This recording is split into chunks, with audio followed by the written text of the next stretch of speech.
नमस्कार, मी शीतल माझ्या चॅनलवर तुमचे स्वागत करते। आज तुमच्यासोबत छान असा एक व्हिडिओ घेऊन आलेली आहे। हा व्हिडिओ सर्वांच्याच आरोग्यासाठी लाभदायक ठरणार आहे।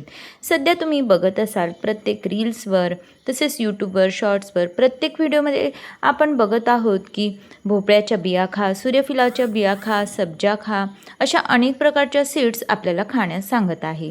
पण तुम्हाला या सर्व सीड्स खायच्या आधी त्या गोष्टींचा आपल्या शरीरासाठी काय फायदा आहेत आणि काय तोटा आहे हे तुम्हाला माहीत आहेत का? तर आजच्या व्हिडिओमध्ये मी तुमच्यासोबत भोपळ्यांच्या बियांच्या 12 आरोग्यदायी फायदे शेअर करणार आहे, तसेच त्याचे दुष्परिणाम काय आहेत तेही शेअर करणार आहेत। भोपळ्याच्या बिया कोणी खाल्ल्या पाहिजे आणि कोणी नाही खाल्ल्या पाहिजे हे सर्व यामध्ये मी तुमच्यासोबत शेअर करणार आहेत। तसेच भोपळ्यांच्या बियांमध्ये आपल्या शरीरासाठी काय फायदेमंद तत्त्व असतात तेही तुमच्यासोबत शेअर करणार आहेत, तर व्हिडिओ शेवटपर्यंत नक्की बघा। चॅनलवर नवीन असल्यास चॅनलला सबस्क्राईब करून घ्या। मी तुमच्यासोबत असेच नवनवीन आणि आरोग्यदायी व्हिडिओ आणत असते, तर नक्कीच चॅनलला सबस्क्राईब करा। व्हिडिओ आवडल्यास लाईक जरूर करा, हाईपचं बटनही क्लिक करा। चला तर मग आपण व्हिडिओला सुरुवात करूया। आपण भोपळ्याच्या बियांचे 12 आरोग्यदायी फायदे बघणार आहोत। तर आपण भोपळ्याच्या बियांमध्ये काय सामग्री असते तेही बघणार आहोत। भोपळ्याच्या बियांचे पौष्टिक मूल्य, भोपळ्यांच्या बियांचे 12 आरोग्य फायदे, भोपळ्याच्या बिया कशा घ्यायच्या, तसेच भोपळ्यांच्या बियांचे दुष्परिणाम आणि निष्कर्ष, वारंवार विचारल्या जाणाऱ्या प्रश्नांची आज मी तुमच्यासोबत उत्तरं देणार आहेत। चला तर मग व्हिडिओला सुरुवात करूया। पेपिटास किंवा भोपळ्याच्या बिया हे भोपळ्याच्या आत असलेले लहान सपाट हिरव्या बिया आहेत। जरी ते लहान असले तरी भोपळ्यांच्या बिया तुमच्यासाठी खरोखरच चांगल्या आहेत। शेकडो वर्षांपासून अनेक संस्कृतींनी त्यांचा वापर अन्न आणि औषधांमध्ये केला आहे। नैसर्गिक आणि वनस्पतीच्या आधारित सुपरफूड्सबद्दल आपण अधिक शिकत असताना भोपळ्यांच्या बिया एक लोकप्रिय नाश्ता बनल्या आहेत, जो तुमच्यासाठी उत्कृष्ट आहे आणि अनेक वेगवेगळ्या प्रकारे तुम्ही खाऊ शकता। भोपळ्यांच्या बियांचे पौष्टिक मूल्य काय आहे? तर भोपळ्यांच्या बिया हे महत्त्वाचे पोषक घटक मिळवण्याचे एक उत्तम मार्ग आहे। जर तुम्ही 1 अंश म्हणजेच अंदाजे 28 ग्रॅम भोपळ्याच्या बिया सोलून भाजल्या तर तुम्हाला खालील गोष्टी मिळण्याची अपेक्षा आहे। सुमारे 151 कॅलरीज, 7 ग्रॅम प्रथिने, चरबी 13 gram, 6 gram omega 6, 5 gram carbohydrate, 1.7 gram fibre, शिफारस केलेल्या दैनिक सेवनाच्या 37% मॅग्नेशियम, RDIमध्ये फॉस्फरसचा वाटा 33% असतो, तर RDIमध्ये जास्त सुमारे 14% आहे। RDI लोहाच्या 23% असते। कॅरोटिनॉइड्स, व्हिटॅमिन ई आणि फिनॉलिक ॲसिड हे सर्व तुमच्यासाठी चांगले आहेत, कारण ते मुक्त रॅडिकल्सशी लढतात। पौष्टिक मूल्य, जे पोषक तत्वांचा फक्त एक भाग आहे, ते दर्शवते की भोपळ्याच्या बिया वनस्पती अन्न जगात सर्वात पौष्टिक आणि दाट अन्नापैकी एक आहेत। भोपळ्यांच्या बियांचे 12 आरोग्यदायी फायदे आपण पुढे बघणार आहोत। भोपळ्याच्या बिया हे एक आरोग्यदायी अन्न आहे, कारण त्यात भरपूर प्रथिने, जीवनसत्त्वे आणि खनिजे असतात। हे पोषक तत्व कमी प्रमाणात खाल्ल्याने तुम्ही निरोगी राहू शकता आणि आजारी पडू नये, तर त्यासाठी अँटीऑक्सिडंटचे प्रमाण जास्त असते। भोपळ्याच्या बियांमध्ये व्हिटॅमिन ई आणि कॅरोटिनॉइड्ससारखे भरपूर अँटीऑक्सिडंट्स असतात, जे जवळजवळ कमी करण्यास, मुक्त रॅडिकल्समुळे होणाऱ्या नुकसानापासून शरीराचे संरक्षण करण्यास मदत करतात। हृदयाच्या आरोग्यासाठी फायदेशीर असते। भोपळ्याच्या बिया तुमच्यासाठी फायदेशीर आहेत हृदय, कारण त्यात समाविष्ट आहे मॅग्नेशियम, निरोगी चरबी आणि अँटीऑक्सिडंट्स। ते उच्च रक्तदाब कमी करतात आणि राखण्यास मदत करतात। कोलेस्टेरॉलची पातळी यामुळे कमी राहण्यास मदत होते। पुरुषांच्या प्रजनन आरोग्यासाठीही चांगले असते।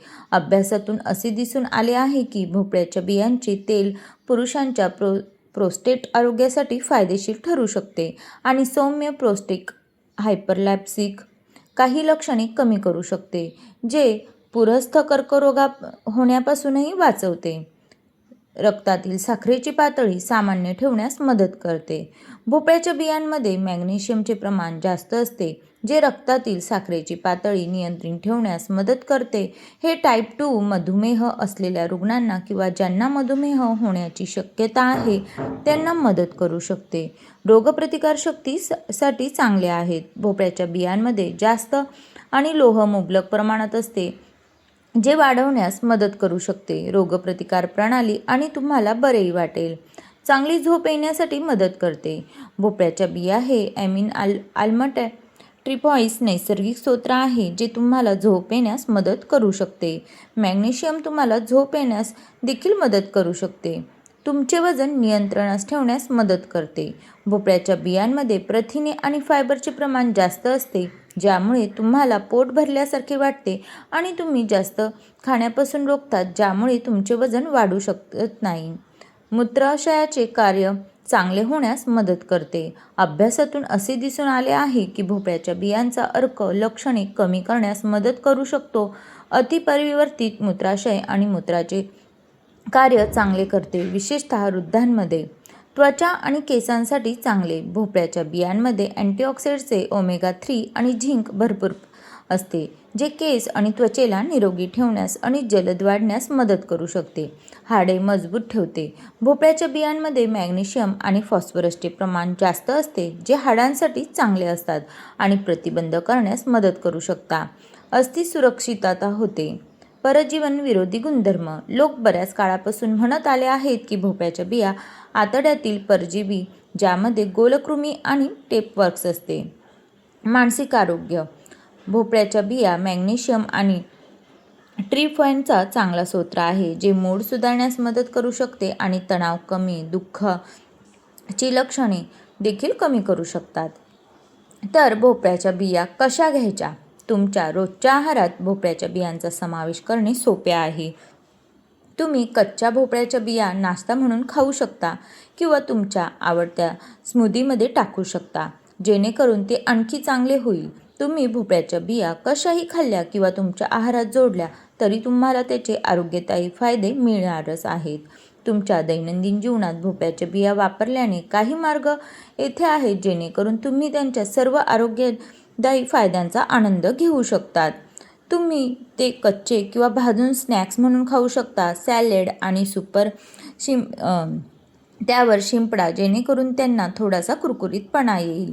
निरोगी स्मूदी तयार करण्यासाठी ते तुमच्या आवडते फळ आणि भाज्यांमध्ये मिसळा. मफिन टोस्ट किंवा ग्रॅनोल बारमध्ये घाला, जेणेकरून त्यांची चव चांगली होईल. भोपळ्याच्या बियांचे बटर सर्व गोष्टींवर लावा, पण जास्त नको. प्रथिने मिळण्यासाठी काजू आणि सुकामेवा मिसळा आणि नाश्ता म्हणून खा. सर्व पोषक तत्त्वे टिकून ठेवण्यासाठी जास्त खारट किंवा गोड असलेल्या बिया खाऊ नका. कच्चा किंवा आणि तेल न लावता भाजलेल्या बिया निवडा. भोपळ्याच्या बियांचे आपण फायदे तर हे जाणून घेतलेलेच आहेत. आता आपण भोपळ्याच्या बियांचे दुष्परिणामही बघणार आहोत. बहुतेक लोक कोणताही समस्येशिवाय भोपळ्याच्या बिया खाऊ शकतात, परंतु तुम्हाला खालील सूचनांची परिचिती असली पाहिजे. इतर उच्च फायबरयुक्त पदार्थांप्रमाणे एकाच वेळी खूप जास्त भोपळ्याच्या बिया खाल्ल्याने परिणाम होऊ शकतो. गोळा येणे किंवा गॅस होऊ शकतो, तसेच ॲलर्जी होऊ शकते, पण त्या दुर्मिळ असत्या. भोपळ्याच्या बियांमध्ये कॅलरी जास्त असतात, म्हणून तुम्ही किती खाता याबद्दल काळजी घ्या. भोपळ्याच्या बिया काही विशिष्ट मूत्रवर्धक कमी करणाऱ्या औषधांशी सुरक्षितपणे संवाद साधू शकत नाही. रक्तदाब किंवा यासाठी औषधं. मधुमेह. जर तुम्हाला अस्वस्थ वाटत असेल किंवा इतर वैद्यकीय समस्या असतील तर तुम्ही तुमच्या आहारात ते समाविष्ट करण्यापूर्वी तुमच्या डॉक्टरांचा सल्ला घेणे गरजेचे आहे.